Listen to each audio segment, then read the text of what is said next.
Pensa só, naquelas brigas por dinheiro, por contratos, patrimônio, sabe como é? Fica aquela coisa da palavra de um contra o outro, um impasse que parece que não vai ter fim, né? Mas e se fosse possível trocar toda essa opinião por fatos? Fatos concretos, preto do branco. É exatamente sobre isso que a gente vai conversar hoje. Vamos mergulhar no papel fundamental da perícia técnica, que é basicamente a ferramenta que joga uma luz e traz clareza para esses conflitos financeiros e legais. Vamos lá, uma pergunta para todo mundo pensar. Alguém aí já assinou um contrato, tipo um financiamento, e ficou com aquela pulga atrás da orelha, sentindo que não entendeu 100% de cada detalhezinho ali? Pois é, essa complexidade é super comum e muitas vezes é justamente aí que mora o perigo. É o comecinho de um desentendimento que pode, e muitas vezes vai, parar na justiça. E olha, isso se aplica a um monte de situação do dia a dia, da vida real mesmo. A gente está falando, por exemplo, de disputas com contratos de banco, daquela divisão de bens super complicada num divórcio, do fim de uma sociedade numa empresa ou até mesmo em processos de herança de inventário.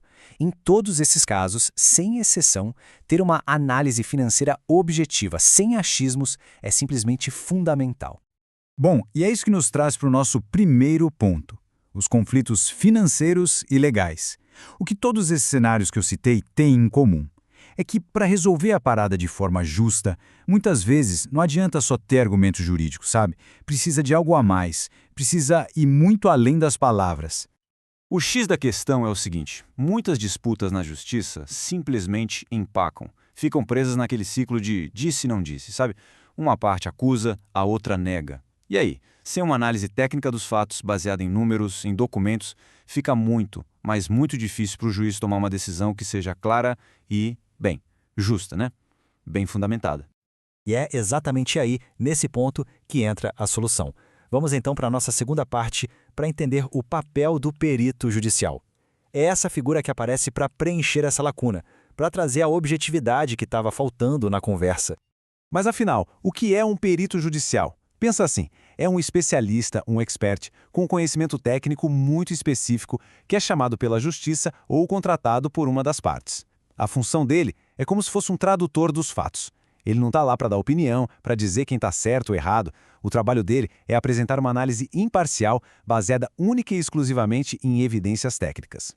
E olha, isso não é um papel informal, não. O trabalho do perito é super sério, é reconhecido e regulamentado por lei. Para ser mais exato, está lá no artigo 156 do Código de Processo Civil: o juiz será assistido por um perito sempre que a prova de um fato depender de conhecimento técnico ou científico. Ou seja, isso dá uma autoridade, um peso enorme para o laudo que esse profissional produz. Para a gente não ficar só na teoria, vamos trazer para um exemplo real.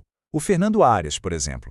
Ele é administrador de empresas, com registro no Conselho Regional de Administração, o CRA, e atua como perito judicial lá no Tribunal de Justiça de São Paulo. É exatamente esse tipo de qualificação formal, sabe? O registro, a atuação, é isso que garante a credibilidade e, claro, a validade jurídica do trabalho dele.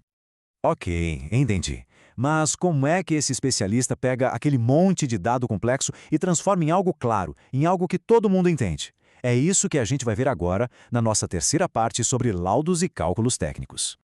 E não tem jeito melhor de entender do que com um caso prático, né? Então imagina a seguinte situação. Uma pessoa está lá com um financiamento imobiliário e começa a desconfiar. Será que eu não estou pagando juros abusivos aqui? Para tirar essa dúvida, o que ela faz? Procura um perito para fazer uma revisão completa, um pente fino naquele contrato. Vamos colocar uns números nessa história. Digamos que a dívida no contrato é de R$300 mil. Para fazer uma perícia completa disso aí, que pode levar semanas de um trabalho super detalhado, os honorários ficam em torno de R$15 mil. Eu sei, pode parecer um valor alto à primeira vista, mas é preciso pensar nisso como um investimento estratégico para descobrir a verdade financeira que lá na frente pode significar uma economia muito, mas muito maior. Tá, mas o que o perito faz, na prática, com esse contrato na mão? Primeiro, ele literalmente mergulha no documento, analisando cada vírgula, cada cláusula. Depois, ele vai para o trabalho braçal, recalcular cada parcela que foi paga, uma por uma, mês a mês. O objetivo aqui é caçar irregularidades, tipo juros sobre juros onde não podia ter. E no final, todo esse trabalho de detetive é organizado num documento oficial, que é o laudo pericial. Certo. E qual é o grande resultado de todo esse processo técnico? O que se ganha com isso? A resposta é simples. segurança e proteção patrimonial. Olha só os benefícios. A pessoa que contrata o serviço sai com um laudo que tem validade jurídica, o que já dá uma baita segurança. Com esse documento em mãos, fica muito mais fácil identificar cobranças erradas, maximizar o que pode ser recuperado em dinheiro e, o mais importante, ter uma assistência técnica que fortalece e muito a posição dela no processo. Beleza, já entendemos o que é a perícia e por que ela é tão importante. Mas vamos falar do processo na prática. Na nossa quinta parte, vamos entrar em 2 pontos-chave. Por que esse trabalho é tão complexo e como os custos são definidos. Essa frase aqui mata a charada. Ela vai direto ao ponto. A gente precisa de um perito justamente porque a análise não é simples.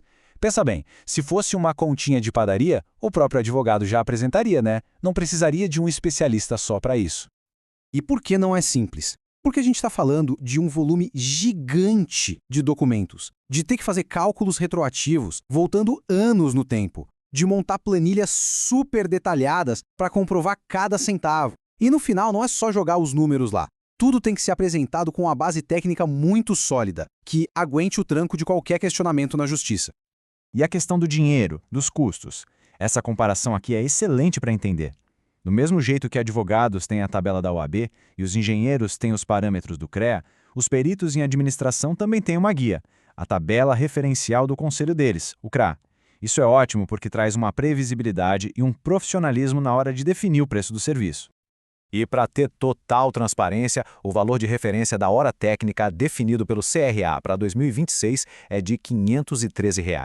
Esse número é o ponto de partida, a base para calcular o custo total do trabalho. É claro que o valor final vai depender da complexidade de cada caso, né? Agora um recado muito, mas muito importante. Na hora de contratar um serviço técnico desses, é essencial, é fundamental exigir a comprovação de que o profissional é registrado, que ele é habilitado no conselho de classe dele. Por quê? Para evitar fraudes, claro, e para garantir que o laudo que ele vai produzir tenha validade na justiça. Isso dá total segurança jurídica. Então, para a gente fechar, fica essa reflexão no ar. Numa disputa, especialmente quando envolve dinheiro, os argumentos apresentados são baseados em quê? Em opinião, em achismo ou em fatos técnicos comprovados? No fim das contas, a força de um argumento não está no volume da voz, mas na solidez dos fatos que o apoiam. E a perícia técnica é exatamente isso, a ferramenta que transforma suposição em certeza e opinião em prova.